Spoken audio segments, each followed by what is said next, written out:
Today I'm going to do something that I never do, and no, it's not make a protein shake, because that's something I do just about every day and have been for the last 30 years. But I'm going to try to teach you how to make the perfect peanut butter protein shake. Stay tuned.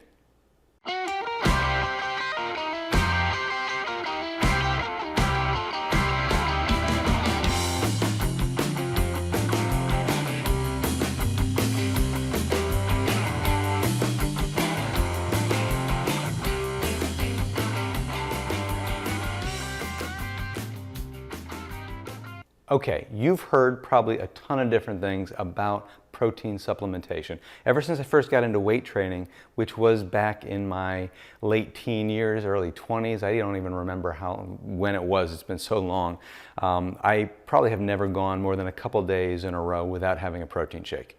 Protein is one of those things you hear that you need so much of, like whether it's 1 gram per every pound of body weight or 2 grams per every pound of body weight, or you don't need that much in your diet. I mean, I've read things from one end of the spectrum to the other end of the spectrum, and to tell you the truth, it gets absolutely confusing figuring out exactly how much protein any person actually needs.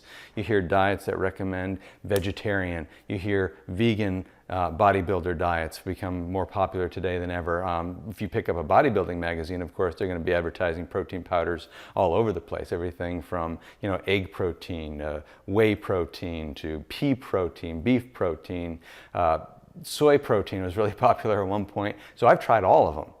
Of course, whey protein is what you're going to hear as the best. And then when it gets to whey protein, what exactly is the best type of whey protein? Whey protein isolate is something that a lot of people think is the best. You've got combination blends of protein. You've got the idea of taking a protein shake right after your workout within a certain window of time, whether it's 20 minutes to an hour after a workout. You've got the idea of taking a slow digesting calcium caseinate protein right before bed. All right, so the theories, like I say, are endless, and it really is quite confusing. I've gotten used to protein. I enjoy protein. Shakes, supplementing with protein. You don't necessarily need it. Again, you're going to depend on who you're following. So you have, like I said, vegetarian diets on one hand, you've got everything to the carnivore diet on the other. I've tried a lot of different things over the years, and I think the best recommendation would be to try to find a diet that is something that works for you and a diet that you're going to be able to stick with. So I don't want to recommend, any kind of crash diet where you're trying to lose a bunch of weight in a short period of time, or do excessively restrictive dieting where you're cutting out every kind of food that you love from your life, because you are bound to fail with any kind of diet like that. What's always worked for me is to eat a basic healthy diet. I do try different diets right now. For the last year, actually, I've been doing a ketovore diet, actually a keto carnivore most recently, and I've enjoyed it because I'm eating foods that I like. Every once in a while, I'll cheat because hey, it's my body, and there are certain foods that I would like to have, and I'm not going to cut them out of my life altogether, because then I'll just end up getting off that diet. So while I'm eating mainly meat all the time, I also, every once in a while, throw in some vegetables because I like salad. Okay. The one thing that I hear with the carnivore diet people is they're not big fans of supplementing with whey protein. That happens to be something that I actually think of as a treat. I enjoy a whey protein shake after a workout. So what I'm going to do today is actually teach you how to make the perfect peanut butter protein shake. So let's actually dive in, and let me tell you what we're going to use as we make this shake. First of all, you're going to need a blender. Second, we're going to use eggs.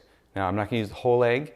It was once upon a time I would eat only egg whites. I would toss the yolk, and once I'm on the carnivore diet right now, I need to have a little bit higher fat because it's so low in carbohydrates that I need healthy fats. And the egg yolk is actually one of the healthiest parts of the egg. It's not actually, it is the healthiest part of the egg. So I'm actually going to use 4 egg yolks in the recipe. I'm going to use some peanut butter, of course. It can't be a peanut butter shake without peanut butter. They do have powdered peanut butters that are much lower in fat, but I like just old-fashioned peanut butter. You don't need to have anything fancy. Most people's budgets aren't going to be able to afford some kind of, all organic this and organic that, and completely, whole peanut butters that are unrefined. I'm just using a really basic. This one happens to be a Skippy Natural.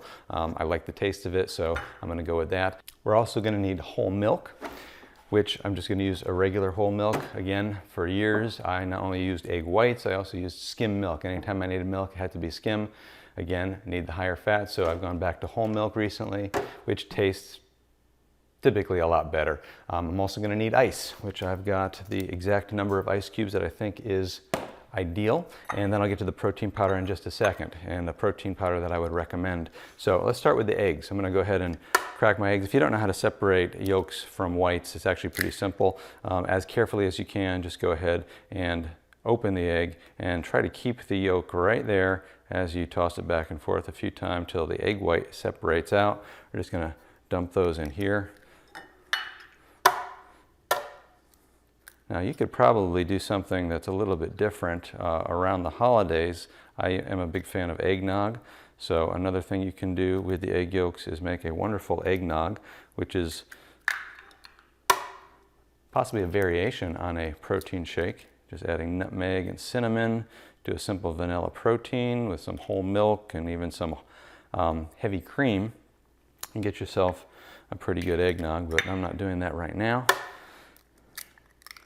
So we're just going to separate that last one, just like that. Okay, so I've got the 4 egg yolks.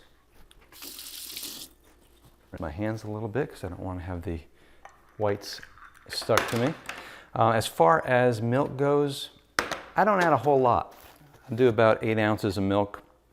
The blender actually has a measuring thing on it, which is why I'm just pouring. But when I get up to the 8-ounce line, I know I'm pretty good there. Again, it's to taste, but for the proper consistency, and that's what I'm after here. When I say the perfect peanut butter protein shake, I mean a shake that comes out with the right consistency, and that's really usually a matter of adding the proper amount of everything. So I'm going to next add a simple vanilla protein. I've tried a bunch of different protein brands over the year. My Protein, I really like this company. I'm not advertising for them, but they've got not only high quality protein, various types of protein, but they also have an incredible selection of flavors of protein. So the vanilla and the chocolate, I'm going to be using the vanilla for this recipe, but the chocolate's really good, the chocolate brownie. I've tried a bunch of others. They've got flavors that you've probably never heard of with most other companies. They've got like a they do have peanut butter. I haven't tried the peanut butter. I have tried their pumpkin flavor, and some of these are on a rotating basis, but I've tried the, like I said, pumpkin flavor. They've got marshmallow cereal flavor, birthday cake, Rocky Road I've tried, chocolate mint. There's a number of them that I've tried. I'm right now kind of into just the vanilla because you can flavor it so easily with the other things.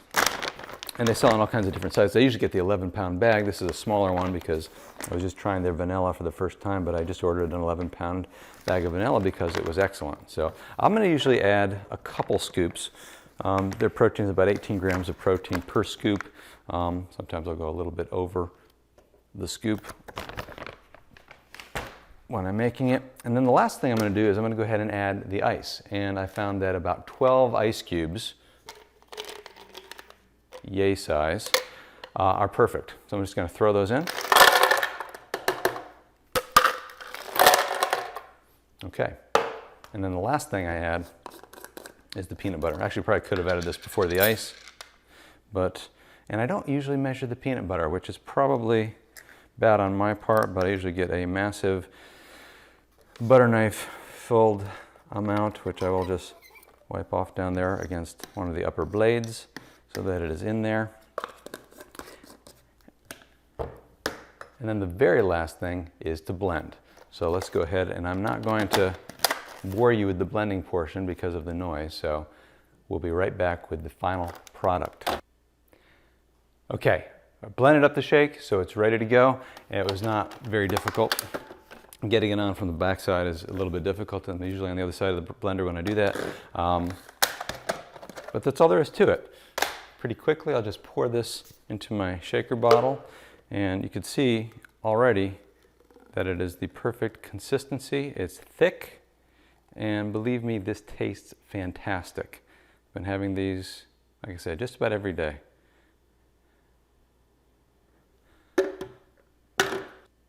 And that's all there is to it. You've got the perfect peanut butter protein shake that tastes fantastic. If you've enjoyed this video, please like, subscribe, and hit the notification bell so that you don't miss out on anything new. And thanks for watching.